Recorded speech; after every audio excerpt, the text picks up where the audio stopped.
There are lots of intriguing storylines and lots of intriguing teams to watch out for in this week's NFL Draft. But the one that intrigues me the most, the one that's caught my eye the most, is what the heck the New England Patriots are going to do on Thursday night. And really what the heck the New England Patriots are going to do all weekend long. One of the most liked, but also one of the most hated teams in the NFL, the Patriots find themselves in uncharted territory. All the key pieces from their 20-plus year dynasty are gone. Tom Brady, of course, gone and retired. Bill Belichick and the Patriots deciding to part ways at the end of this last season. They have a first-year head coach for the first time since 2000. A new head coach for the first time since 2000. Jerod Mayo now taking over for the Patriots. And he is tasked with a massive rebuild in New England. And that leads us to the question, what will he do with the number 3 pick in Thursday's NFL Draft?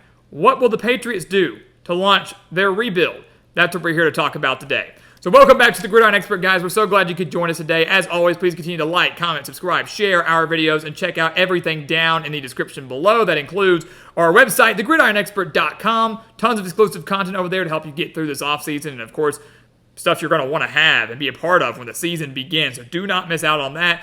Also, make sure to check out our mailing address into some of your team's gear, both college and NFL. We want to represent your team in every single Gridiron Expert video as we expand our GE Nation from coast to coast. So do not miss out on that. Non-stop content here on the channel. We want to represent your team, and we'll give you that big shout out as well.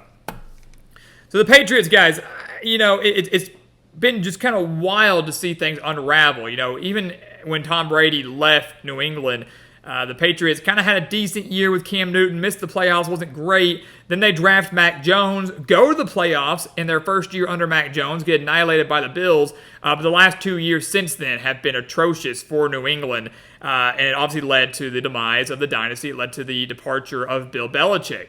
Jerod Mayo doesn't have a whole lot of coaching experience. Had only been on the Patriots staff for a few years, and now they find themselves with a top 3 pick, something that we really haven't seen from the Patriots since the 1990s, and they've got a major rebuild on their hands. What are they going to do with that pick? I think the obvious, pick, the obvious decision, the clear-cut analysis is that they need a quarterback. Mac Jones was pretty bad in New England, although I never really think he got a fair shot there. Gets traded to the Jaguars. They went in and picked up a veteran in Jacoby Brissett, who has experience, tons in the NFL, tons of journeyman experience, but also experience in New England. But he's not the future. He's not a guy that the Patriots want even under center for the majority of this year. To begin the rebuild, they've got to get a young signal caller to build around. With the number 3 pick, they're going to have a pretty good option. We know Caleb Williams more than likely is going to go number 1 to the Bears, and then becomes a matter of what the Commanders do. Do the Washington Commanders choose Jaden Daniels or Drake May? Both very excellent options. Whoever they don't choose is probably who New England's going to choose. And right now, more signs are pointing to the Patriots selecting Drake May, the quarterback out of North Carolina, who we have ranked as the number 2 quarterback in the NFL draft, just barely ahead Jaden Daniels. Again, if the Commanders take Drake May, the Patriots take Jaden Daniels. We're not entirely sure. But Drake May's got an excellent arm. He's extremely accurate. He's got to work on his decision-making. We broke that down in our quarterback rankings video just a few days ago. So the non-drama version of this is the Patriots select a quarterback with their 3rd pick in the draft, and then they start building outside of that over the remainder of all the rounds, over the remaining 6 rounds. But let's say they don't do that. Everything's on the table for New England. They've come out and said that. They could go at number 3 and get a wide receiver. They could get Marvin Harrison Jr., arguably the best athlete in this NFL draft. The Patriots have arguably the worst wide receiver core in the National Football League. KJ Osborne, Kendrick Bourne, Demario Douglas, Jalen Reagor, those aren't guys that are striking fear into the opponents. They got a solid tight end in Hunter Henry too, but can't rely on him the whole time either. He's no Rob Gronkowski. The Patriots don't have an elite wide receiver 1. They don't have a guy that is going to draw a lot of attention from opposing defenses. A guy like Marvin Harrison Jr. would be that guy. So maybe at number 3, they go with an elite wide receiver, and they draft a quarterback like Bo Nix or Michael Penix, who they've shown interest in. Draft him later in the draft. Both those quarterbacks more than likely going to be day 2, round 2 selections. The Patriots could hope to wait on them and select them later without having to trade up and get them. That's a very good possibility too. They have a bad wide receiver core. Solve that problem. Then go get yourself a quarterback later in the draft. Nix and Penix, both very excellent and highly touted quarterbacks. And then there's the talks of a trade. Of course, There's always fun. A lot of drama on draft day. Tons of trades, maybe involving picks, maybe involving players. We don't know. The Patriots, of course, have shopped around the idea of trading out of the number 3 pick, trading down.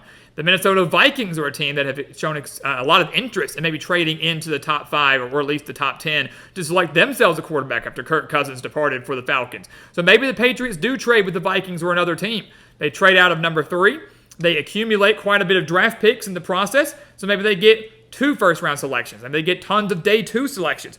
Do they trade out of the top 10? Still draft a quarterback late. They could still draft themselves a Michael Penix or a Bo Nix if that's the guy they want. And then they can load up with other skill position players to help that young quarterback. Or maybe they say, hey, forget about it. Let's just ride with Jacoby Brissett for the rest of the year. Would that be wise? No, not really, because this is a very deep quarterback class. A lot of talent here. Next year's class, not as strong, not as deep as the one we have coming up this weekend. So this is a very intriguing spot for New England. It's uncharted territory. We've never really seen them in this spot. The closest we've seen them in this spot was over 20 years ago when they had Drew Bledsoe, they decided to draft Tom Brady, and then Bledsoe gets hurt, so Brady takes over the rest of his history. And then just a few years ago where, they needed a new quarterback, and at 15th overall, they did draft Mac Jones. That worked out for them in the sense they could wait to number 15 to get a quarterback, but waiting to number 15 this year isn't going to cut it. It's not going to cut it. So if you want your quarterback of the future, they're probably going to need to draft him at number 3, and that's what I would do if I was Gerard Mayo. If I was the front office in New England, that's what I'm doing. At number 3 overall, I am taking the best quarterback that's available, whether that is Drake May, whether that is Jaden Daniels, whoever that may be, that is who I'm taking at number 3. And then maybe the Patriots get more aggressive. Under Bill Belichick, who was also the general manager with New England, the Patriots never really were that aggressive. They didn't really trade up. They didn't really trade their assets to get back into the first round and select another guy. They didn't trade a lot. They always traded down. They like to accumulate those draft picks. They never really traded up. They were never that aggressive in their pursuit for potential players. And they never really were like that in free agency either. It's a new era for New England. It's a new era. It's a new coach. It's a new front office. Those mindsets are certainly changing. And that's one thing I'm interested to see too. Not only who they select, but what is the strategy? What is the mindset? Does it change from the 20-plus year regime under Bill Belichick? There are so many intriguing storylines, so many intriguing teams to watch out for over the 3 days of the NFL draft. But New England, I think, is going to be number 1 on my list because the future of their franchise could really ride on what happens in this draft.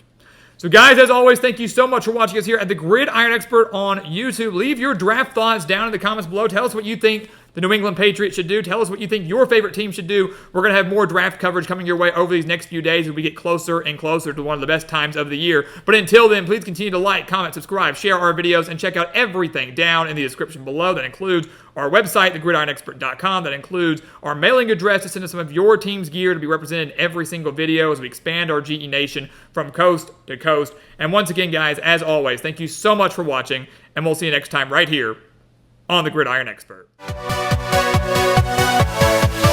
Yeah.